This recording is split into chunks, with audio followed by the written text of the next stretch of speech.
Hello बच्चों। तो last class में हम लोगों ने कुछ फिजिकल प्रॉपर्टीज देखी थी। 3 लेक्चर हमारे डी एंड एफ ब्लॉक के हो गए हैं। उस पर बेस्ड जो सीबीएसई में क्वेश्चन आए हैं आज मैं आपके सामने वो लेकर आया हूं विद सोल्यूशन। ठीक है। तो जो भी यहाँ पे मैं आपको क्वेश्चन दिखा रहा हूं वो सब हम ऑलरेडी स्टडी कर चुके हैं। आपके सामने क्वेश्चन फ्लैश होंगे, आपको वीडियो को पॉज करना है, उन क्वेश्चन को देखना है, सॉल्यूशन देखना है। अगर आपको नहीं आता है तो, और फिर कोई डाउट होता है तो मेरे को बता देना है। अगर आपको कोई क्वेश्चन अच्छा लग रहा है तो आप उसको नोट कर लीजिए। ठीक है। तो ये है, ये भी हैं, ये भी हैं और ये भी हैं। तो अब तक जो हमने पढ़ा है उनसे इतना सब कुछ आया है। तो ये सब मैंने आपके सामने प्रेजेंट कर दिया है। चलिए अब हम अपनी नेक्स्ट प्रॉपर्टी देखते हैं जिसका नाम है आयोनाइजेशन एंथैल्पी। थोड़ा सा लिख कर ले आया हूं क्योंकि मेरे पास कमेंट आए थे कि सर आप चीजें लिखते हैं तो चीजें कम कवर हो पाती हैं, तो आप लिखा हुआ लेक्चर लिया है। वैसे भी मोस्टली चीजें याद करने की होती है तो हम खुद से नोट्स बनानी करेंगे वीडियो को पॉज करके। तो ऐसा कर दिया मैंने, मैं आपके सामने लिख कर ले आया हूं। चलिए हम लोग देखते हैं।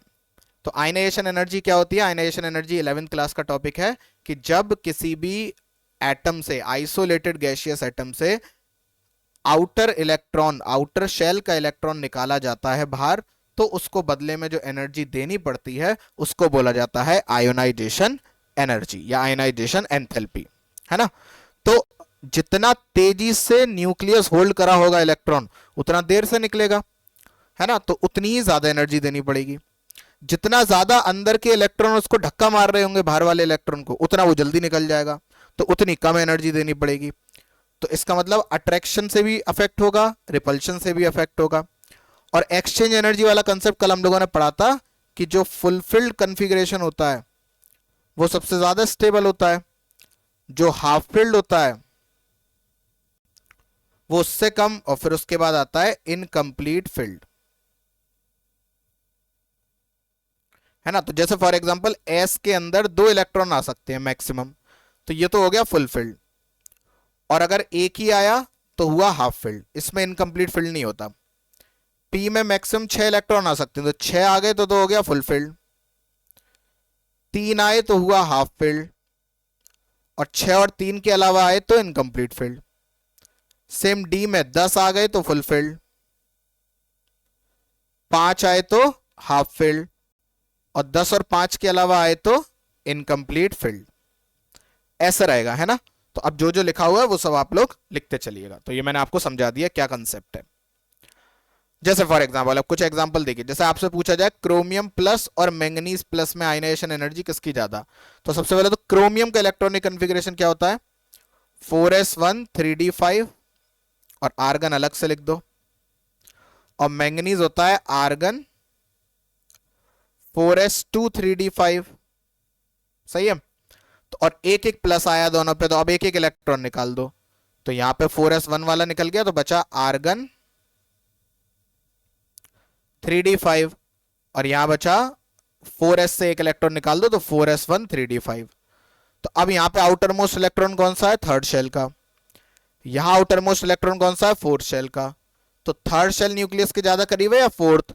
आप कहोगे सर थर्ड ज्यादा करीब है, तो इसका मतलब 3 से इलेक्ट्रॉन निकालना मुश्किल, 4 से इलेक्ट्रॉन निकालना आसान। तो 3 वाले की आयनाइजेशन एनर्जी ज्यादा, 4 वाले की आयनाइजेशन एनर्जी कम।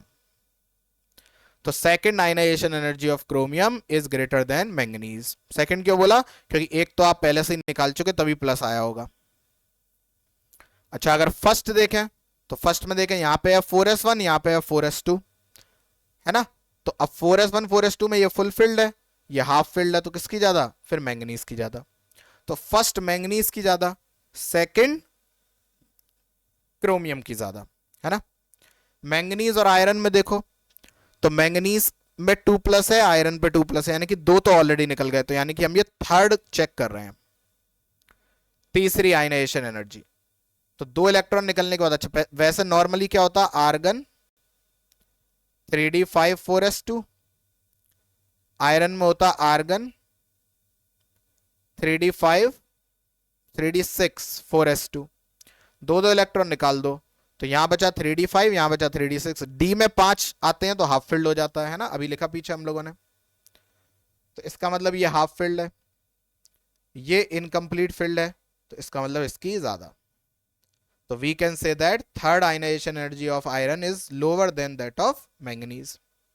ऐसे जिंक और कॉपर की बात करिए, जिंक में है 3d10 4s2, कॉपर एक्सेप्शन है 3d10 4s1, यहां फुलफिल्ड है यहां हाफ फिल्ड है, जिंक की ज्यादा। तो अच्छा, जिंक में इंपॉर्टेंट बात क्या है, जिंक और कॉपर में साइज भी जिंक का ज्यादा, और जिंक और कॉपर में आयनाइजेशन रेडियस, आयनाइजेशन एनर्जी भी जिंक की ज्यादा। तो ये इंपॉर्टेंट पॉइंट है, ये आपको याद होना चाहिए। वीडियो को पॉज कर लो, सारी बातें आप लोग लिखते चलो। पूरी अगर सीरीज में देखें तो पूरी सीरीज में ऑर्डर आता है ये आपको लर्न करना है। ये आज तक किसी भी एग्जाम में नहीं आया, फिर क्यों पढ़ा रहे हो, क्योंकि दिव्य एनसीईआरटी में ये ऑर्डर दिया गया है। तो अगर आप करना चाहें याद कर लें, not very important. Not very important क्यों लिख रहे हो, क्योंकि आज तक नहीं आया। अच्छा, मतलब अब भी नहीं आएगा, कोई गारंटी नहीं है, हो सकता है टपक पड़े, किसी को नहीं पता भगवान किस रूप में आ जाएं। तो इसलिए आपको हर चीज को याद तो करना है। फिर भी अगर आप मोर इंपॉर्टेंट से लेस इंपॉर्टेंट की तरफ चल रहे हो तो इट इज लीस्ट इंपॉर्टेंट। पर इसका मतलब ये नहीं है ये ना आए, हो सकता है यही आए केवल। जहां जहां लॉजिक है वहां वहां मैंने आपको बता दिया, जहां लॉजिक काम नहीं करते वहां एनसीईआरटी का डेटा है, वो सीधे सीधे लिखा हुआ है, वो मैंने आपको बता दिया। जैसे जिंक की वैल्यू 900 की रेंज में है, इन सब की वैल्यू 700 की रेंज में है, और इन सब की वैल्यू 650 की रेंज में है। आयनाइजेशन एनर्जी की वैल्यू है ये। अब कुछ एनसीईआरटी की बातें मैं आपको लिखवाऊंगा, जो जो मैं बोलूं बस आपको उतना ही उतना लिखना है, बाकी पढ़ पूरा लेना। देखो, सभी डी ब्लॉक के एलिमेंट जो हैं उनकी जो लोवेस्ट कॉमन स्टेट है वो है आपकी +2। लोवेस्ट कॉमन ऑक्सीडेशन स्टेट कितनी है, +2। जैसे कि टाइटेनियम +2 है ना, +1 कभी नहीं होगा। मैंगनीज +2 होगा लेकिन +1 कभी नहीं होगा, यानी कि +2 लोवेस्ट है, उससे कम नहीं जा सकते, हाई जा सकते हैं। अच्छा, अब +2 जाने के लिए एक बात समझना क्या होगा। देखो, आपके पास मेटल सॉलिड स्टेट में था, आपने पहले उसको दी होगी एंथैल्पी ऑफ एटोमाइजेशन, और उसको आप ले गए होगे मेटल गैस में। कल हम बात कर चुके हैं इसकी। अब गैस से आपने 2 इलेक्ट्रॉन निकाले होंगे, तभी तो ये M2+ गैस बना होगा, और 2 इलेक्ट्रॉन निकालने में आपको IE1 + IE2 2 बार आयनाइजेशन एनर्जी देनी पड़ी होगी, क्योंकि आपने 2 इलेक्ट्रॉन निकाले हैं। सही है, तो इसका मतलब सॉलिड से M2+ गैस बनाने में आपको कौन कौन सी एनर्जी लगी, EOA + IE1 + IE2। यह भी आगे भी काम आएगा, इसलिए याद रखना। सॉलिड से गैस बनाने में आपको क्या क्या लगता है, EOA, IE1 और IE2। सही है, ठीक है। तो अब पहली लाइन पढ़ो एनसीईआरटी की, ये वाली बात मैंने आपको समझाई, इसको पढ़िए। The lowest common oxidation state of these metal is +2। +2 बनाने के लिए the sum of first and second ionization enthalpy is required in addition to enthalpy of atomization. पहला पॉइंट आप यहां से लेके यहां तक लिख लेंगे, ठीक है। अब दूसरा टर्म क्या लिखेंगे, यहां से आइए। कुछ एलिमेंट ऐसे हैं जैसे कॉपर हो गया, निकल हो गया, जिंक हो गया। लोगों ने कहा यार एक इलेक्ट्रॉन और निकाल के देखते हैं, क्या निकल जाएगा। अगर निकल गया तो M3+ बन जाएगा, हम बोल देंगे IE3 भी प्लस कर दो। एक और इलेक्ट्रॉन निकालोगे तो M4+ बन जाएगा, IE4+ कर दो।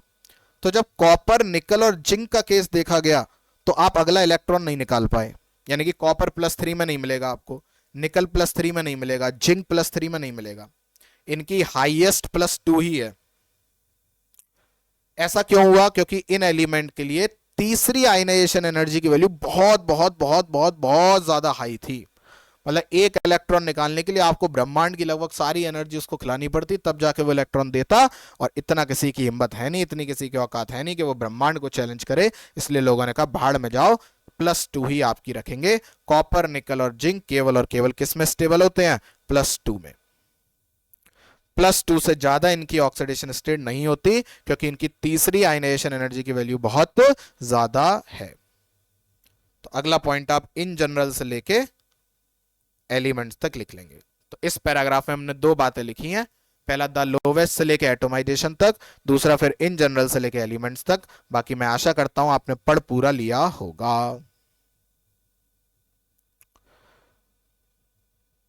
अच्छा, पीरियड में क्या ट्रेंड रहता है? तो लेफ्ट टू राइट जाने पे इफेक्टिव न्यूक्लियर चार्ज तो बढ़ रहा है क्योंकि नंबर ऑफ प्रोटॉन बढ़ रहे हैं, और साइज घटता है। तो साइज घटता है तो आयनाइजेशन एनर्जी बढ़ती है। कारण, क्योंकि अगर साइज घट रहा है मतलब आउटर इलेक्ट्रॉन न्यूक्लियस के पास आ गए, यानी कि न्यूक्लियस का होल्ड इन इलेक्ट्रॉन पे ज्यादा हो गया, तो यानी कि वो ज्यादा अट्रैक्टेड है, तो अब उनको बाहर निकालने के लिए ज्यादा अट्रैक्शन को तोड़ना पड़ेगा, तो ज्यादा एनर्जी देनी पड़ेगी। तो लेफ्ट टू राइट जाने पे आयनाइजेशन एनर्जी क्या होती है? इंक्रीज। अच्छा, किसी एटम से मान लो आप 3 इलेक्ट्रॉन निकाल रहे हो, तो पहले आपने निकाला M+, याद हो गया आयनाइजेशन एनर्जी 1। फिर एक और निकाला तो बन जाएगा M2+, याद हो गया आयनाइजेशन एनर्जी 2। फिर एक और इलेक्ट्रॉन निकाला तो बन जाएगा M3+, याद हो गया आयनाइजेशन एनर्जी 3। ऐसी एंड सो ऑन। तो याद रखना इसमें कोई एक्सेप्शन नहीं है, किसी भी एलिमेंट की IE3 उसके IE2 से ज्यादा होगी, IE2 उसके IE1 से ज्यादा होगी। अगर और ज्यादा इलेक्ट्रॉन निकालते तो IE4 IE3 से ज्यादा होता है, ऐसे चलता रहता। ठीक है, तो देखो जेई 2019 में आयनाइजेशन एनर्जी का ऑर्डर आया था, लेफ्ट टू राइट अभी पढ़ा हमने क्या होती है? इंक्रीज। तो आंसर क्या हो जाएगा? थर्ड ऑप्शन, बस सिंपल। तो ये बात थी किसकी? आयनाइजेशन एनर्जी की। अब बात करते हैं ऑक्सीडेशन स्टेट की। सबसे पहले वीडियो को पॉज करें और जो लिखा हुआ है पूरे टेबल को कॉपी में नोट करिए। बहुत पेचीदा चैप्टर है, जो जो बोल रहा हूं वो रटते चलिए, जो जो दिखा रहा हूं उसको पढ़ते चलिए, नहीं तो ये चैप्टर आपके सिर पर चढ़ जाएगा और आपको समझ में नहीं आएगा। मैं पूरी कोशिश कर रहा हूं 11th की जितनी चीजें मैं आपको करा सकूं उतनी करा दूं। आशा करते हैं आपने ये टेबल बना ली होगी। अब सबसे पहले इस टेबल से कुछ कंक्लूजन निकालने हैं हम लोगों को, वो क्या है उसको समझे जरा, बहुत ध्यान से समझिएगा। ठीक है, स्कैंडियम आता था ग्रुप 3 में, टाइटेनियम ग्रुप 4 में, वेनेडियम ग्रुप 5 में, क्रोमियम ग्रुप 6 में, मैंगनीज ग्रुप 7 में। सही है, तो इसलिए स्कैंडियम की हाईएस्ट भी क्या है? +3 ऑक्सीडेशन स्टेट, टाइटेनियम की +4, वेनेडियम की +5, क्रोमियम की +6 और मैंगनीज की +7। यानी कि जो ग्रुप नंबर है वही उसकी हाईएस्ट ऑक्सीडेशन स्टेट है। ठीक है, और उसके बाद फिर एक एक कम होती जा रही है, जैसे इसकी +6 है। कोबाल्ट में एक एक्सेप्शन है, +5 की जगह +4 ही होती है। निकल में +3 +4 दोनों, कॉपर में +2, जिंक में +2। आप बस ऐसा समझें कि सबसे पहले हाईएस्ट ऑक्सीडेशन स्टेट बढ़ रही है, ग्रुप 7 तक बढ़ी और उसके बाद रफली घटने लगी। पहला पॉइंट ये जो आपको याद होना चाहिए, क्या कि ज्यादा ऑक्सीडेशन स्टेट दिखाने की टेंडेंसी स्कैंडियम से मैंगनीज तक बढ़ती है, मैंगनीज से जिंक घटने लगती है। पहला पॉइंट हिंदी में लिखते चलना। ठीक है, दो एलिमेंट ऐसे हैं जो केवल और केवल एक ही ऑक्सीडेशन स्टेट दिखाते हैं, वो है जिंक और स्कैंडियम। जिंक दिखाता है +2, स्कैंडियम दिखाता है +3। तो स्कैंडियम एंड जिंक लिख लेना नोट डाल के, scandium and zinc do not show variable valency. Zinc only show +2, scandium only show +3। ठीक है, पूरी डी ब्लॉक में केवल कॉपर इकलौता एलिमेंट है जिसकी लोवेस्ट है +1, यानी कि कॉपर +1 भी शो करता, बाकी सब में देख लो +2 ही लोवेस्ट है, +2 से नीचे नहीं जा रहे। ठीक है, अच्छा ये गोले क्यों करे हैं? ये गोले जिन जिन एलिमेंट पर कर रखे हैं मैंने, जिन जिन स्टेट पर, यानी कि वो उनकी स्टेबल ऑक्सीडेशन स्टेट है। जैसे स्कैंडियम की +3 स्टेबल होती है, टाइटेनियम में +4, वेनेडियम में +5, क्रोमियम में +3 और +6, मैंगनीज में +2 और +7, आयरन में 2 3, कोबाल्ट में 2 3, निकल में 2, कॉपर में 2 और जिंक में 2। तो ये सब बातें आपको पता होनी चाहिए। देखिए इंटेक्स क्वेश्चन है, इंपॉर्टेंट है, नोट करके लिख लीजिए इसको। ये सीबीएसई में आया हुआ है, अभी जब मैं इस पार्ट के सीबीएसई के क्वेश्चन दिखाऊंगा तब उसमें आपको मिलेगा, सब कुछ लिखा हुआ है। इसको अच्छे से अपनी नोटबुक में नोट कर लें। पूछा है कि क्यों सबसे ज्यादा ऑक्सीडेशन स्टेट दिखाता है, तो ऑक्सीडेशन स्टेट इसलिए सबसे ज्यादा दिखाता है क्योंकि NS और N-1 डी में सबसे ज्यादा इलेक्ट्रॉन मैंगनीज में ही है, दैट इज 7, जो कि अनपेयर्ड है। तो जितने ज्यादा अनपेयर्ड इलेक्ट्रॉन होंगे उतनी ज्यादा ऑक्सीडेशन स्टेट्स आएंगी।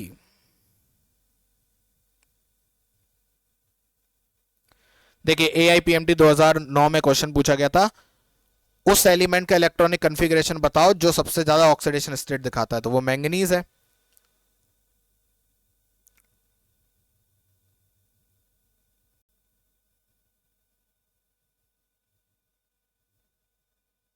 तो इसलिए आंसर क्या हो गया, बी। ठीक, अच्छा अब पी ब्लॉक में, पी ब्लॉक में क्या होता है, नीचे जाने पर कम ऑक्सीडेशन स्टेट की स्टेबिलिटी बढ़ती है और हाई ऑक्सीडेशन स्टेट की स्टेबिलिटी घटती है। जैसे फॉर एग्जांपल बैगन, आलू, गाजर इन थैला, तो टीएल में एक +1 भी होता है और +3 भी होता है। कोई पूछे ज्यादा स्टेबल कौन, आप कहोगे +1।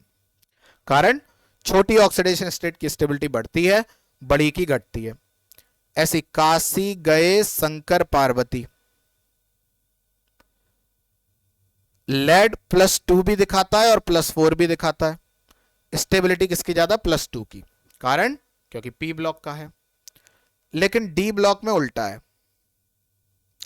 डी ब्लॉक में नीचे जाने पर हाइयर ऑक्सीडेशन स्टेट की स्टेबिलिटी बढ़ती है, लोअर की घटती है। जैसे फिर रूठी उसे मनाओ, तो आपने देखा होगा आयरन तो +8 शो ही नहीं करता, रुथेनियम और ओस्मियम +8 शो करते हैं। कारण क्योंकि ये नीचे हैं, तो ये हाई ऑक्सीडेशन स्टेट शो कर सकते हैं।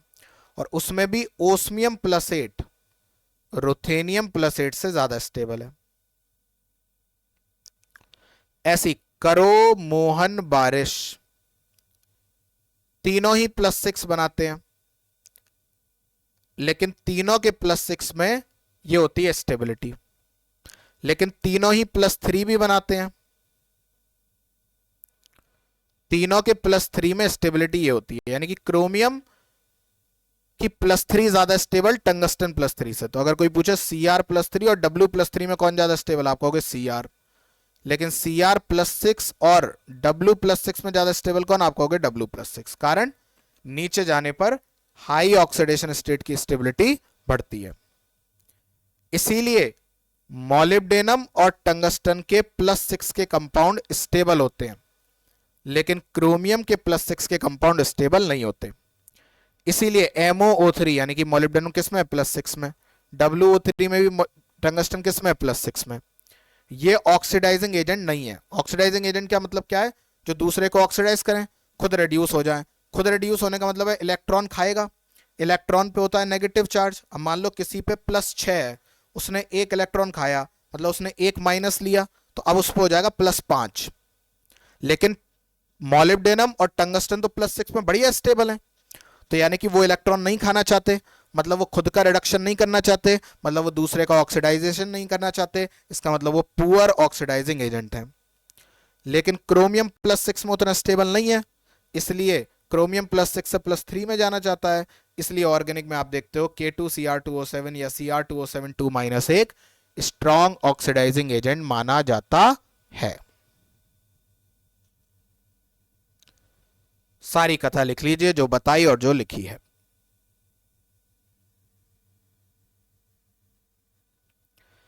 ये एक एनसीईआरटी का पॉइंट है, इसको नोट डाल के लिख लो। ये अभी समझ नहीं आएगा, जब मैं आपको कोऑर्डिनेशन कंपाउंड पढ़ाऊंगा तो ये आपको समझ में आ जाएगा। अभी के लिए लिख लो बस, क्योंकि जब कोऑर्डिनेशन पढ़ाएंगे तो भूल जाएंगे, फिर रह जाएगा। जब कोऑर्डिनेशन पढ़ा दूंगा तो ये अपने आप समझ में आ जाएगा। दोबारा से जब आप रिवाइज कर रहे होगे ना, समझो अच्छा ये वहां का पॉइंट था, डी ब्लॉक में लिख दिया एनसीईआरटी ने। अच्छा अब ऑक्सीडाइजिंग पावर की बात करें तो देखो मैंगनीज है +7 में, क्रोमियम है +6 में और वेनेडियम है +5 में। +7 से कहां जा सकता है, +2 में, क्योंकि स्टेबल +7 के बाद +2 है। देखो सीरीज में +7 और +2 है ना। ऐसे क्रोमियम का देख लो, +6 के बाद +3 है।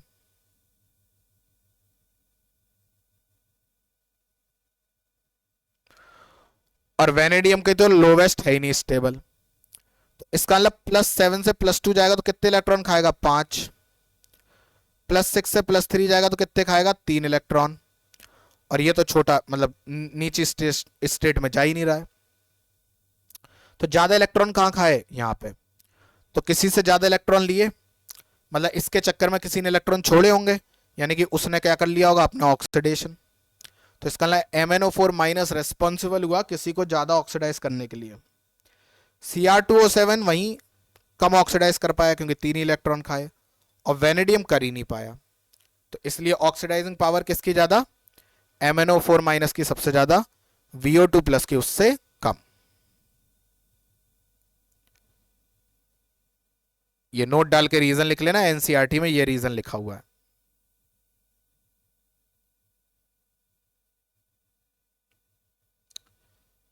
अब बात करते हैं अगली फिजिकल प्रॉपर्टी की, जिसका नाम है स्टैंडर्ड रिडक्शन पोटेंशियल। बड़े ध्यान से समझें। देखिए, मैं पहले आपको इलेक्ट्रो की 2-3 बातें रिवाइज करवा दे रहा हूं। अगर E की वैल्यू पॉजिटिव आती है, मतलब रिएक्शन स्पॉन्टेनियस है, मतलब ऐसा होना चाहता है। और E की वैल्यू अगर नेगेटिव आती है, मतलब रिएक्शन नॉन स्पॉन्टेनियस है, ऐसा नहीं होना चाहता, है ना। तो जनरली क्या देखा गया है, पीरियड में लेफ्ट टू राइट जाने पर 2+ से 0 आने में जो ऑक्सीडेशन स्टेट है उसका E0 बढ़ता है। यानी कि जैसे जैसे मैं लेफ्ट टू राइट आना चाहूंगा, मेटल +2 से 0 ऑक्सीडेशन स्टेट में जाना ज्यादा पसंद करते हैं। जैसे अगर कोई बोले कि आपके पास है टाइटेनियम +2 और जिंक +2, कौन जल्दी 0 में आना चाहेगा? तो आप कहोगे जिंक जल्दी 0 में आना चाहेगा और टाइटेनियम देर से 0 में आना चाहेगा। ठीक है, तो इसका मतलब ये M2+ से M0 में टेंडेंसी जाने की बढ़ रही है। इसका मतलब लेफ्ट टू राइट जाने पर मेटल न्यूट्रल रहना चाहता है, +2 स्टेट में नहीं जाना चाहता, है ना। तो indicate a decreasing tendency to form divalent cation across the series. पहली बात तो ये। अब इसके 3 एक्सेप्शन है, मैंगनीज, जिंक और निकल। ये तीनों +2 में रहने में कोई मतलब आनाकानी नहीं करते, मतलब 0 में भेजोगे चले जाएंगे, पर अगर +2 में भी है तो महा स्टेबल है। उसका कारण, मैंगनीज +2 में बनाता है हाफ फिल्ड, जिंक +2 में बनाता है D10 फुल फिल्ड। ठीक है, निकल में क्या हो गया? निकल के अंदर होती है +2 में very high negative value of hydration enthalpy. इसका क्या मतलब है? जब निकल +2 में जाता है तो पानी उसको इतना घेरता है, इतना घेरता है, इतना घेरता है, उसका हाइड्रेशन इतना होता है, इतना होता है, इतना होता है, उसके पानी से इतने अच्छे बॉन्ड बनते हैं, इतने अच्छे बॉन्ड बनते हैं, इतने अच्छे बॉन्ड बनते हैं कि खूब सारी एनर्जी बाहर निकलती है और निकल को स्टेबल फील कराती है। तो 3 बातें याद रखना। लेफ्ट टू राइट चलने पर मेटल +2 से 0 में जाना चाहते हैं, पर 3 मेटल ऐसे हैं जो +2 में खुश हैं, मैंगनीज, जिंक और निकल। मैंगनीज में कारण है हाफ फिल्ड, जिंक में कारण है फुल फिल्ड, और निकल में कारण है हाई हाइड्रेशन एंथैल्पी। ठीक है, तो ये 3 पॉइंट आप लोगों को याद रखने हैं। अब अगली बात अगर आप देखें तो जितने भी एलिमेंट आपको दिखाए जा रहे हैं सबकी E0 की वैल्यू देखें नेगेटिव है, सबकी except copper. Copper is the only element जिसकी वैल्यू क्या होती है? पॉजिटिव। ये अगला पॉइंट जो आप नोट डाल के लिखेंगे। अच्छा, बाकी सबकी नेगेटिव है, और कॉपर की पॉजिटिव है, तो मैं बोल सकता हूं कॉपर की ही हाईएस्ट है, क्योंकि नेगेटिव और पॉजिटिव में हाईएस्ट वैल्यू कौन सी मानी जाती है? पॉजिटिव की। जैसे अगर कहीं लिखा हो 3.4 माइनस का और कहीं लिखा हो 0.2, आपसे पूछा जाए कौन सी वैल्यू बड़ी है, तो आपको 0.2 बड़ी है ना। तो सभी पूरी ट्रांजिशन सीरीज में इकलौता एलिमेंट जिसकी ई नॉट की वैल्यू क्या होती है? पॉजिटिव, वो कौन है? कॉपर। और हाईएस्ट भी किसकी बोली जाएगी फिर? कॉपर की। अच्छा, और ये देख लीजिए, ये है हाइड्रेशन एंथैल्पी की वैल्यू। तो हाईएस्ट हाइड्रेशन एंथैल्पी किसकी है? निकेल और कॉपर की। ध्यान से देख लीजिए, नेगेटिव शोज की एनर्जी निकल रही है, क्योंकि ये एनर्जी हमेशा रिलीज होती है, तो इसलिए इसमें नेगेटिव पे ध्यान नहीं देते, केवल मैग्नीट्यूड चेक करते हैं। और लोवेस्ट किसकी है? मैंगनीज की। याद रखना, लोवेस्ट किसकी है? मैंगनीज की। अभी इसका क्वेश्चन आएगा एक, ठीक है। तो कॉपर क्या शो करता है? Plus value of E not M2 plus से M। अब इसका कारण समझ लो। कारण मैं आपको पहले भी बता चुका हूं, ध्यान से सुनिए। कॉपर सॉलिड था, कॉपर सॉलिड से पहले गैस लेके गए, EOA दी, फिर कॉपर 2 प्लस में लेके गए, तो ionization energy 1 plus ionization energy 2 दी। यानी कि कॉपर से कॉपर 2 प्लस जाने में आपने इतनी एनर्जी दे दी, ठीक है। कॉपर जब +2 में गया तो उसका हाइड्रेशन हुआ और कुछ हाइड्रेशन एनर्जी निकली।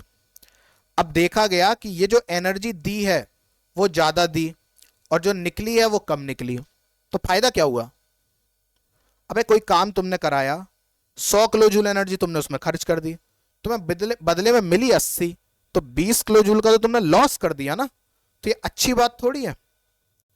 तो क्या हुआ? इन तीनों की वैल्यू हाइड्रेशन एनर्जी से ज्यादा है, इसलिए कॉपर +2 से 0 में जाना चाहता है। मतलब कॉपर 0 से +2 में नहीं जाना चाहता, इसका उल्टा होता है। कॉपर +2 से कॉपर में जाना चाहता है।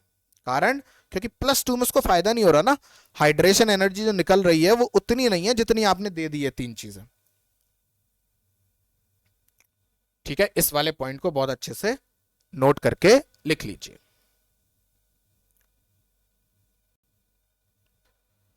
इसीलिए हम बोला करते थे, वो आप बचपन में पढ़ा करते थे ना, कि कॉपर को जब डाइल्यूट H2SO4 में डालते हैं तो हाइड्रोजन गैस इवॉल्व नहीं होती। रीजन दिया जाता था कॉपर इलेक्ट्रोकेमिकल सीरीज में नीचे आता है हाइड्रोजन से।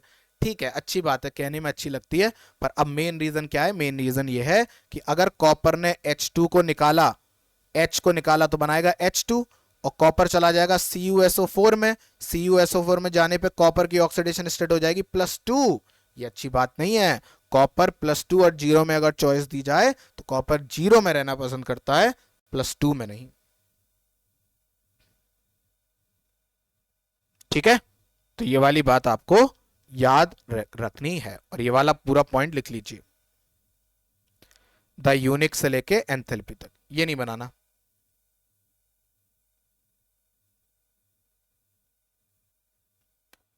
Again most most most most most important line, NCERT ने इसको एज अ क्वेश्चन दिया है, बट आप इसको एज अ नोट पॉइंट लिख लीजिए इस लाइन को, और इसको रट्टा मार लीजिए एकदम, कि भाई Cr+2 जब बनता है तो वो तो रिड्यूसिंग है, और जब Mn+3 बनता है वो ऑक्सीडाइजिंग है। ऐसा क्यों? तो Mn3+ समझा देता हूं, Cr+2 में कोऑर्डिनेशन में समझा पाऊंगा आपको, पर आप लिख पूरा लेना ये रीजन जो आंसर लिखा हुआ है। देखो, Mn+3 में ऑक्सीडेशन स्टेट है ना, तो ये हो जाएगा आर्गन 3d4 4s0, है ना। अगर Mn+2 देखूं तो आर्गन 3d5 4s0, तो इसका मतलब Mn+2 में हाफ फिल्ड है, क्योंकि 3d5 है ना, और Mn+3 में इनकम्प्लीट फील्ड है, क्योंकि 3d4 है। तो +2 और +3 में ज्यादा स्टेबल कौन होगा? +2, यानी कि Mn+3 Mn+2 में जाना चाहेगा, यानी कि अपना करेगा रिडक्शन तो दूसरे का करेगा ऑक्सीडेशन, इसलिए Mn+3 क्या है, ऑक्सीडाइजिंग। लेकिन Cr2+ है रिड्यूसिंग। वो रिड्यूसिंग क्यों है ये हम समझेंगे कोऑर्डिनेशन में। अभी के लिए बस इस बात को आप लिख लें, फिर आगे हम इसको देख लेंगे। एक और क्वेश्चन देखिए, एग्जाम्पल 8.6 NCERT का, बड़े ध्यान से समझे। आपको कुछ, अच्छा ये CBSE में 3 बार आ चुका है, 3 टाइम्स इन CBSE। बड़े ध्यान से समझिएगा।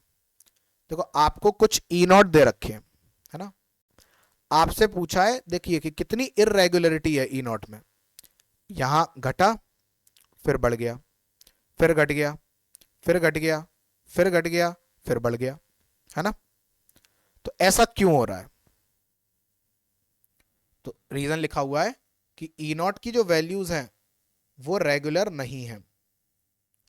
तो इसको कैसे एक्सप्लेन करेंगे? इसको एक्सप्लेन करेंगे आयनाइजेशन एंथैल्पी के टर्म में और सब्लिमेशन एंथैल्पी के टर्म में। यानी कि जो मैं आपको अभी बता रहा था, EOA plus ionization energy 1 plus ionization energy 2। अगर किसी का EOA प्लस आयनाइजेशन एनर्जी 1 और आयनाइजेशन एनर्जी 2 की वैल्यू ज्यादा है और हाइड्रेशन एंथैल्पी की वैल्यू कम है, तो वो चीज +2 में नहीं जाना चाहेगी। लेकिन अगर किसी की EOA plus IE1 plus IE2 की वैल्यू कम है और हाइड्रेशन एनर्जी की वैल्यू ज्यादा है, तो वो चीज +2 में चली जाएगी। और अगर ये सिमिलर से हैं तो कभी बढ़ेगी कभी घटेगी, कभी बढ़ेगी कभी घटेगी, है ना। तो इसलिए ऐसा ऑर्डर आता है। तो इस क्वेश्चन को अच्छे से देख लीजिए, जो बातें मैंने आपको लिखवाई हैं वो सारी आपको लिखनी है। देखिए जेई 2022 में आया था, हाईएस्ट किसकी वैल्यू है? तो कॉपर की हाईएस्ट है क्योंकि पॉजिटिव है। पूछा लोवेस्ट हाइड्रेशन एंथैल्पी किसकी है जब डिसॉल्व करते हैं? अभी देखा था मैंगनीज की होती है, लिखवाया था ना ये, देखो।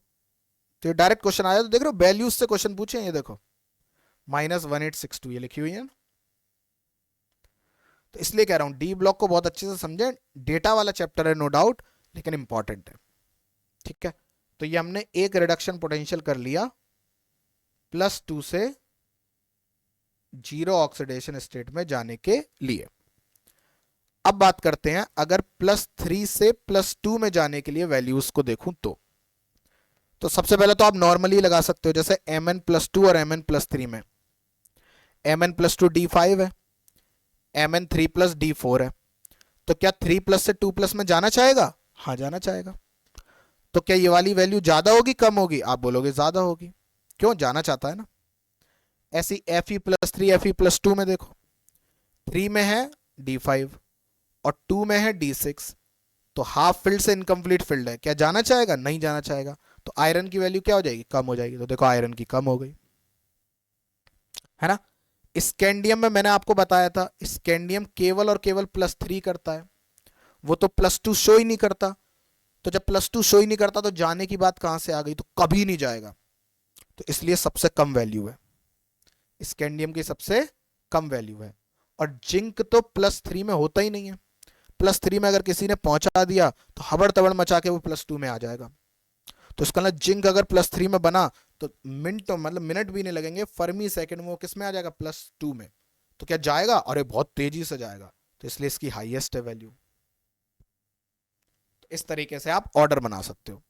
तो ऑर्डर क्या हो जाएगा? जिंक की सबसे ज्यादा, फिर मैंगनीज, फिर आयरन, फिर वेनेडियम, फिर टाइटेनियम, फिर क्रोमियम, फिर स्कैंडियम। आप चाहो तो ग्राफ के टर्म में याद कर लो, ठीक है। अच्छा, अब इसमें किन की पॉजिटिव होती है किन की नेगेटिव? मोस्ट इंपॉर्टेंट बात यही है। पॉजिटिव होती है कोबाल्ट, मैंगनीज और आयरन की, और टाइटेनियम, क्रोमियम और वेनेडियम की होती है नेगेटिव वैल्यू। अच्छा, अब इसको थोड़ा सा समझना, देखो ये सब बातें मैंने आपके चार्ट से निकाली हैं। चार्ट को देखो जरा, 3+ से 2+ का चार्ट। तो देखो किन किन की पॉजिटिव है, ये तीनों की पॉजिटिव है। और इसमें भी सबसे ज्यादा किसकी है? कोबाल्ट की, उसके बाद मैंगनीज की, उसके बाद आयरन की। तो ये आप याद रखेंगे कि M3+ से M2+ जाने की वैल्यू कोबाल्ट, मैंगनीज और आयरन की पॉजिटिव होती है और इस ऑर्डर में होती है। ठीक है, ऐसी नेगेटिव में देख लो, टाइटेनियम, क्रोमियम और वेनेडियम, ये रही। नेगेटिव में सबसे ज्यादा किसकी है? क्रोमियम की, फिर टाइटेनियम की, फिर वेनेडियम की। याद रखना ये नेगेटिव में है, यानी कि अगर बिना मैग्नीट्यूड वाइज पूछा जाए तो ये है, लेकिन अगर साइन के साथ पूछा जाए तो बोलेंगे वेनेडियम की सबसे ज्यादा। क्यों? जिसकी सबसे कम नेगेटिव मतलब वो सबसे ज्यादा वैल्यू है ना। तो ये साइन के साथ बताइए, मैंने लिखते रहना ये वाली बात, देखो बहुत इंपॉर्टेंट बातें हैं, क्योंकि देखो यहाँ पे साइन वाइन उल्टा पुल्टा किया आपने तो गड़बड़ हो जाएगी सारी। तो ये दो बातें समझ में आई। देखो क्वेश्चन कैसे आया था, कौन सा स्ट्रॉन्गेस्ट ऑक्सीडाइजिंग एजेंट है? स्ट्रॉन्गेस्ट ऑक्सीडाइजिंग एजेंट का मतलब जो दूसरे को जल्दी ऑक्सीडाइज कर दे, मतलब खुद जल्दी रिड्यूस हो जाए। खुद जल्दी रिड्यूस रिड्यूस होने का मतलब क्या है? Mn+3 Mn+2 में चला जाए, हाँ। और +3 से +2 जाने की देखो टेंडेंसी कितनी ज्यादा है। अभी हमने लिखा ना ऑर्डर, देखो COMnFe, Mn और Fe में ज्यादा किसकी है? Mn की। अगर मान लो यहीं पे ऑप्शन होता है एक CO+3, तो अब आंसर क्या हो जाता? CO+3 आंसर हो जाता। कारण CO+3 से CO+2 जाने की टेंडेंसी मैंगनीज से भी क्या है? ज्यादा है। तो अगली बार क्या वो CO+3 नहीं दे सकता? दे सकता है। इसको आप ऐसे भी समझ सकते हो, मैंगनीज +3 में होगा D4, +2 में होगा D5। क्या D4 से D5 जाना चाहता है? अरे कूद कूद के जाना चाहता है भैया, इनकम्प्लीट फील्ड से हाफ फील्ड जाने का मौका मिल रहा है, जाएगा, कूद कूद कर जाएगा। ठीक है, तो Mn+3 is the strongest oxidizing agent.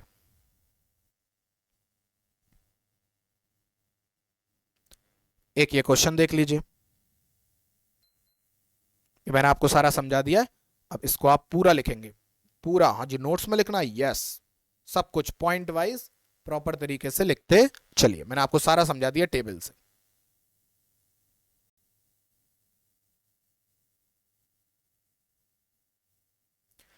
अब बात करते हैं अगली प्रॉपर्टी जिसका नाम है रिएक्टिविटी। देखें, जितने भी डी ब्लॉक हैं उनमें से मोस्टली इलेक्ट्रो पॉजिटिव होते हैं, मतलब वो इलेक्ट्रॉन छोड़कर अपने ऊपर पॉजिटिव लेकर आना चाहते हैं, और वो मिनरल एसिड में डिसॉल्व हो जाते हैं। मिनरल एसिड बोले तो HCl, H2SO4, H2CO3, ये सब। क्या बोला मैंने? मोस्टली इलेक्ट्रो पॉजिटिव होते हैं और मिनरल एसिड में डिसॉल्व हो जाते हैं। लेकिन कुछ होते हैं नोबल, पीरियोडिक टेबल में उल्टा टी बनता है, ये मिनरल एसिड में डिसॉल्व नहीं होते और ये अनरिएक्टिव होते हैं, इसलिए इनको क्या बोला जाता है? Nobel metal. ये वही है चापा वाले, copper, mercury, silver, platinum, gold, चापा। ठीक है, तो ये 5 क्या है आपके? Nobel metal. अच्छा, अब ध्यान से देखें, ये वाली बात हम समझ चुके। Mn+3 और CO+3 क्या है? Strongest oxidizing agent. कारण क्योंकि इनकी M3+ से M2+ जाने की वैल्यू क्या है? बहुत ज्यादा। लेकिन 3 की क्या थी? नेगेटिव। टाइटेनियम, वेनेडियम और क्रोमियम की क्या थी? नेगेटिव। तो ये ऑक्सीडाइजिंग एजेंट नहीं होंगे, ये क्या होंगे? अच्छे रिड्यूसिंग एजेंट, यानी कि ये किसी को भी रिड्यूस कर देंगे, यानी कि ये एसिड में से हाइड्रोजन निकाल देंगे, है ना। ऐसा होना चाहिए था, लेकिन प्रैक्टिस में देखा गया कि केवल ये काम क्रोमियम ही कर पाया। टाइटेनियम और vanadium in practice are passive. Passive मतलब एक्टिव का उल्टा, मतलब विच इज नॉट एक्टिव। तो in practice are not active to dilute non oxidizing agent at room temperature. मतलब जब आप टाइटेनियम की रिएक्शन कराओगे इसी तरीके से क्रोमियम की तरह, टाइटेनियम +2, और इसमें आपने कोई भी सोर्स डाल दिया H+ का, जैसे HCl, तो कोई रिएक्शन नहीं होगी। कारण टाइटेनियम और वेनेडियम में इतनी ताकत नहीं है कि वो एसिड से हाइड्रोजन निकाल सके। बेशक वो स्ट्रॉन्ग रिड्यूसिंग एजेंट है, लेकिन क्रोमियम ये काम कर लेता है। ठीक, और कोबाल्ट और मैंगनीज तो क्या है? वो तो रिड्यूसिंग एजेंट है ही नहीं, वो तो ऑक्सीडाइजिंग एजेंट है। तो पूरा वेरी इंपॉर्टेंट नोट डाल के पूरा पैराग्राफ सहित आप सारी बातें लिखेंगे।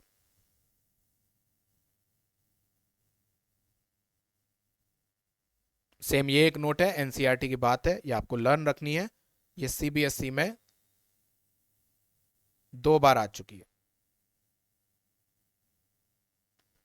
ये सब एनसीईआरटी के पॉइंट्स हैं, मैं आपको डायरेक्ट नोट नोट करके लिखवा रहा हूं।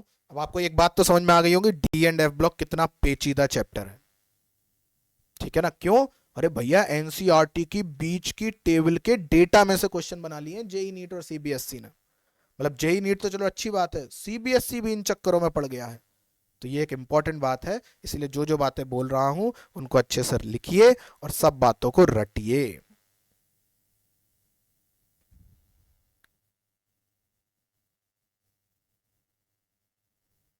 चलो अब अगला ट्रेंड देखिए। तो अभी हमने देखा टाइटेनियम की हाईएस्ट ऑक्सीडेशन स्टेट +4 में है, वेनेडियम की +5 में है, क्रोमियम की +6 में है। अब ये किन एलिमेंट के साथ आती है +5 +6 +4? तो ये जनरली आती है फ्लोरीन के साथ। जैसे टाइटेनियम जो होता है, टाइटेनियम +4 में फ्लोरीन के साथ भी जा सकता है, क्लोरीन के साथ भी, ब्रोमीन के साथ भी, आयोडीन के साथ भी। यानी कि TiF4 भी बन सकता है, TiCl4 भी बन सकता है, TiBr4 भी बन सकता है और TiI4 भी बन सकता है, कोई समस्या नहीं है। लेकिन वेनेडियम +5 में केवल फ्लोरीन के साथ जाएगा, यानी कि VCl5 नहीं बनेगा, VBr5 नहीं बनेगा, लेकिन VF5 बन जाएगा। ऐसी क्रोमियम भी +6 में किसके साथ जाएगा? केवल और केवल फ्लोरीन के साथ। साफ साफ लिखते रहना। लेकिन मैंगनीज में कुछ उल्टा है, मैंगनीज कभी भी +7 में फ्लोरीन के साथ नहीं जाता, MnF7 नहीं बनता। मैंगनीज या तो ऑक्सीजन के साथ जाएगा +7 में, या फिर ऑक्सीजन और फ्लोरीन के कॉम्बिनेशन के साथ जाएगा। जैसे MnO3F, तो ऑक्सीजन होता है -2 में, -2 और 3 ऑक्सीजन तो -6 और 1 फ्लोरीन -7, तो मैंगनीज हो गया +7। ऐसे यहां पे ऑक्सीजन -8 हो गया, पोटेशियम पे है +1 तो -8 +1 -7 तो मैंगनीज +7। सेम यहां पे मैंगनीज +7। अच्छा, अगर फ्लोरीन के साथ लेके जाना हो तो मैक्सिमम कहां तक जाएगा? अगर फ्लोरीन के साथ मुझे मैंगनीज को लेके जाना हो तो मैक्सिमम मैंगनीज जाएगा +4 तक। ठीक है, तो इंपॉर्टेंट पॉइंट क्या है? टाइटेनियम +4 पे फ्लोरीन, क्लोरीन, ब्रोमीन, आयोडीन चारों के साथ जा सकता है। वेनेडियम केवल फ्लोरीन के साथ जाएगा, क्रोमियम केवल फ्लोरीन के साथ जाएगा, मैंगनीज फ्लोरीन के साथ नहीं जाएगा। मैंगनीज को जाना है तो या तो ऑक्सीजन के साथ या फिर ऑक्सीजन और फ्लोरीन के कॉम्बिनेशन के साथ। Mn के बाद वाले जितने एलिमेंट है, आयरन, कोबाल्ट, निकल, कॉपर, जिंक, वो कोई भी एलिमेंट ट्राई हैलाइड्स नहीं बनाते एक्सेप्ट आयरन और कोबाल्ट। यानी कि ना तो निकल बनाएगा ट्राई हैलाइड, मतलब 3 हैलोजन नहीं जोड़ेगा, क्योंकि निकल में +3 नहीं होती ना, कॉपर में +3 नहीं होती, जिंक में +3 नहीं होती, तो वो तो बना नहीं सकते। आयरन बना सकता है, किस किस के साथ बनाएगा? फ्लोरीन, क्लोरीन, ब्रोमीन के साथ। FeF3 होगा, FeCl3 होगा, FeBr3 होगा, FeI3 एग्जिस्ट नहीं करता। ऐसी कोबाल्ट केवल फ्लोरीन के साथ बनाएगा, COF3 होगा। ठीक है, इसका कोई काम नहीं है, बस ऐसी टाइम पास के लिए। इसमें बस 2-3 बातें मैं अभी बताऊंगा, वो आपको लिखनी होंगी, अभी के लिए छोड़ दो इसको, टेबल को। इधर आ जाओ। एफ में ऐसा क्या है कि भैया वो हाइयर ऑक्सीडेशन स्टेट बनवा देता है? 2 कारण। एक तो लेटिस एनर्जी बहुत ज्यादा है, मतलब जब फ्लोरीन जुड़ता है तो फ्लोरीन का साइज छोटा है, तो बॉन्ड छोटा बनता है, छोटा बॉन्ड है तो मजबूत बॉन्ड है। हाई बॉन्ड एंथैल्पी, मतलब बॉन्ड तोड़ने में ज्यादा एनर्जी देनी पड़ती है ना? तो COF3 में कारण बनी उसकी ये वाली प्रॉपर्टी, और VF6 और CrF6 में कारण बनती है ये वाली प्रॉपर्टी। यानी कि fluorine higher oxidation state show करेगा। इसके 2 कारण है, लेटिस एनर्जी और बॉन्ड एंथैल्पी। कहीं कहीं पे पहला कारण डोमिनेट कर जाता है, कहीं कहीं पे दूसरा। तो COF3 में पहला कारण डोमिनेट कर रहा है, VF6 और CrF6 में दूसरा कारण डोमिनेट कर रहा है। ठीक है, कॉपर अभी देखा, कॉपर मैंगनीज के बाद आता है, और मैंगनीज के बाद में केवल और केवल आयरन और कोबाल्ट दिखाते हैं +3, कॉपर, निकल और जिंक नहीं दिखाते। तो कॉपर दिखाता है +2 में, यानी कि कॉपर +2 के हैलाइड बनाता है। लेकिन जैसे CuF2 बन जाएगा, कोई दिक्कत नहीं है, CuCl2 बन जाएगा, CuBr2 बन जाएगा, लेकिन CuI2 नहीं बनता। अगर CuI2 बना तो CuI2 फर्दर ब्रेक हो जाता है किसमें, Cu2I2 में। वेरी इंपॉर्टेंट, CuI2 एग्जिस्ट नहीं करता। ऐसी एक याद रखना, CuCN2 भी एग्जिस्ट नहीं करता। अगर CuCN2 बनता है तो ये ब्रेक हो जाता है CuCN प्लस हाफ CN2 में। CN2 को बोलते हैं साइनोजन गैस। ये बस एक्स्ट्रा बता दिया मैंने आपको, लिख लें लेकिन काम का है, ठीक है।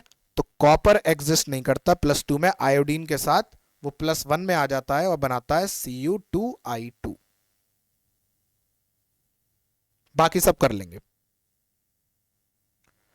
अगली बात, Cu+1 के कंपाउंड एक्वस मीडियम में अनस्टेबल होते हैं और बनते ही टूट जाते हैं, चले जाते हैं +2 और 0 में।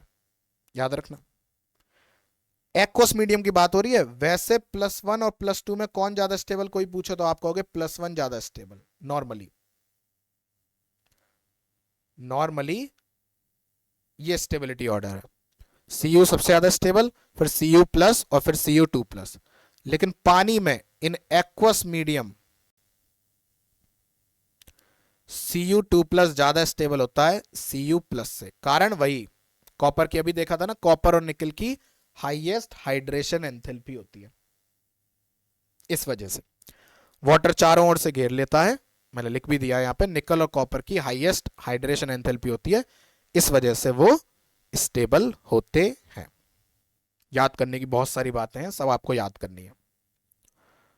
अगला पॉइंट, V+5 में किसके साथ जाता है, फ्लोरीन के साथ चला जाता है। इसके अलावा अगर उसकी हाइड्रोलिसिस कर दो तो वह हाइड्रोलिसिस करने के बाद ऑक्सीजन के कंपाउंड बनाता है, यानी कि VOF3, VOCl3, VOBr3। तो अगर उसको फ्लोरीन के साथ तो वो +5 में चला जाएगा, लेकिन अगर उसको क्लोरीन और ब्रोमीन के साथ भी जाना है तो किसकी मदद लेनी पड़ेगी, ऑक्सीजन की। ऑक्सीजन की मदद से वो VOX3 टाइप के कंपाउंड बना सकता है। फ्लोरीन जितना ज्यादा स्टेबल करता है हाई ऑक्सीडेशन स्टेट में, उतना ही कम स्टेबल करता है लो ऑक्सीडेशन स्टेट में। जैसे VF5 स्टेबल है, पर BCl5, BBr5, BI5 नहीं बनते। लेकिन लो ऑक्सीडेशन +2 में VCl2 बनेगा, VBr2 बनेगा, VI2 बनेगा, लेकिन VF2 कभी नहीं बनेगा। तो फ्लोरीन हाई को तो स्टेबल करता है लेकिन लो को अनस्टेबल भी करता है, ठीक है।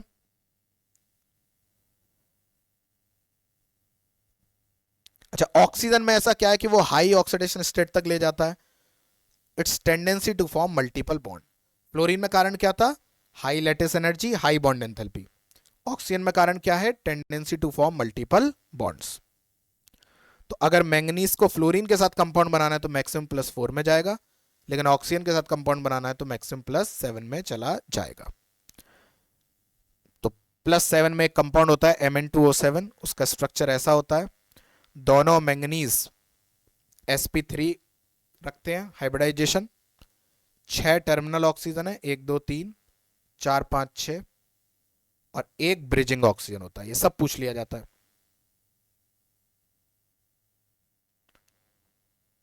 ठीक है।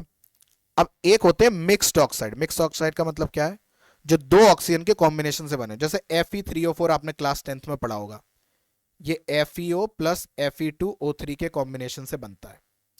ऐसी डी ब्लॉक में 3 मिक्स्ड ऑक्साइड है, इनको अलग से लिख लीजिए, मिक्स्ड ऑक्साइड 3 याद रखने हैं, Fe3O4 और इसके अलावा Mn3O4, इसके अलावा CO3O4। ये 3 है आपके मिक्स्ड ऑक्साइड। बाकी इस पूरी पीरियोडिक टेबल में आपको कुछ भी नहीं देखना, ये बस आपको टाइप ऑफ ऑक्साइड बता रहा है। जैसे स्कैंडियम केवल +3 में ही तो एग्जिस्ट करता है, तो स्कैंडियम और ऑक्सीजन का कंपाउंड बनाना हो तो ये है 3, ये है 2, क्रॉस मल्टीप्लाई बनेगा क्या, Sc2O3, है ना। तो ऐसे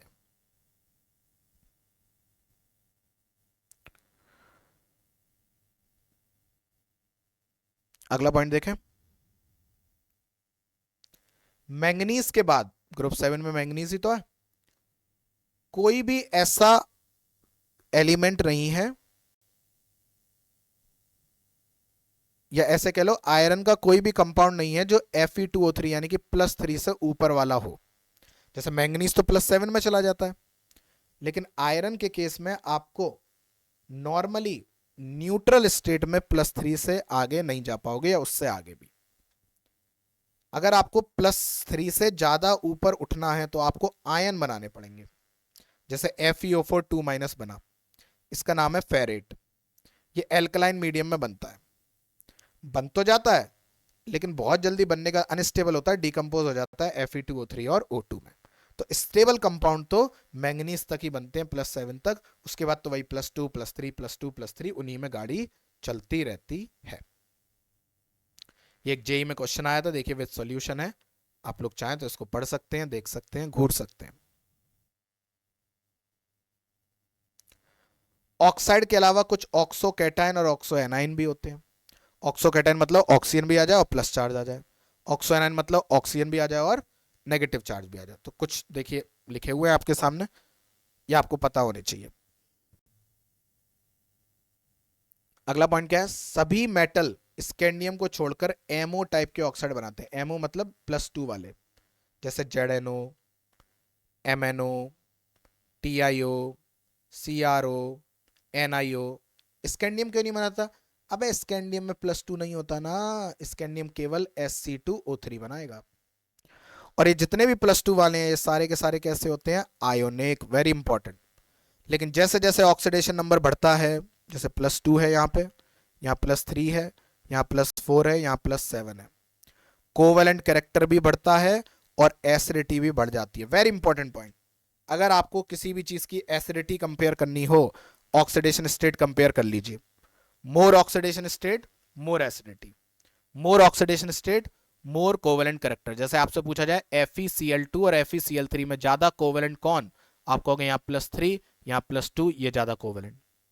SnCl2 SnCl4 में ज्यादा कोवेलेंट कौन? SnCl4। सही है।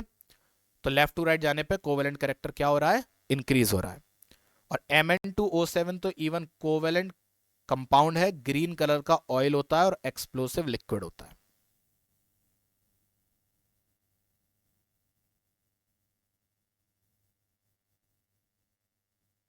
चलो 2-3 बातें और, फिर उसके बाद आज की कथा को समाप्त करेंगे। देखिए क्या है, 2-3 बातें इंपॉर्टेंट बातें हैं, ध्यान से सुनिएगा। Mn2O7 को अगर मैं पानी में डाल दूं तो ये बनाता है HMnO4। CrO3 को पानी में डालूं तो ये बनाता है H2CrO4, या कभी कभी लोग लिख देते हैं H2Cr2O7। ये भी एसिड है, ये भी एसिड है, इसका मतलब ये दोनों ऑक्साइड नेचर में एसिडिक है।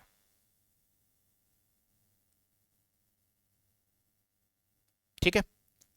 जब मैं V2O5 को पानी में डालता हूं तो V2O5 बनाता है VO4 3- जिसमें ये +5 में है, और VO2+ जिसमें भी ये +5 में है। VO2+ और VO4 3-। ठीक है। V2O5 के बारे में याद रखना, V2O5 NCERT बोलती है एम्फोटेरिक बट मेनली एसिडिक। एक बात बोलो, एसिडिक है या एम्फोटेरिक है? तो बेटा अगर दोनों ऑप्शन हो तो आप एसिडिक लगा के आएंगे, लेकिन अगर ऐसा ही सेम ऑप्शन हो एम्फोटेरिक बट मेनली एसिडिक, तो फिर ये लगा देना। ठीक है, ये दूसरी बात हो गई। अगली बात देखें,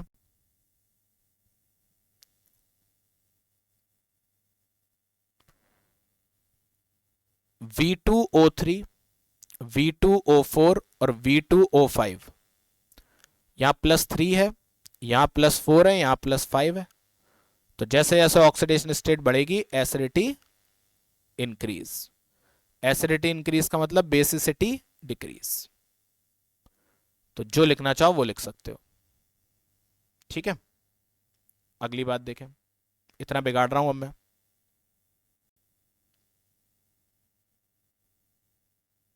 V2O4 को जब आप एसिड में डालते हो, अब पानी में नहीं डाल रहा, आप किस में डाल रहा हूं? एसिड में।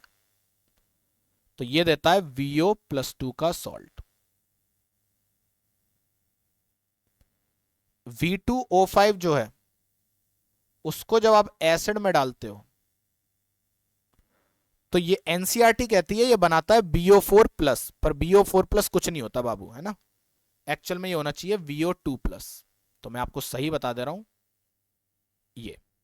और जब V2O5 को डालोगे बेस में तो ये बनाता है VO4 3-। ये सब बातें आपको पता होनी चाहिए। क्रोमियम के 3 ऑक्साइड होते हैं, CrO, Cr2O3 और CrO3। CrO होता है बेसिक, Cr2O3 होता है एम्फोटेरिक और CrO3 होता है एसिडिक। ठीक है।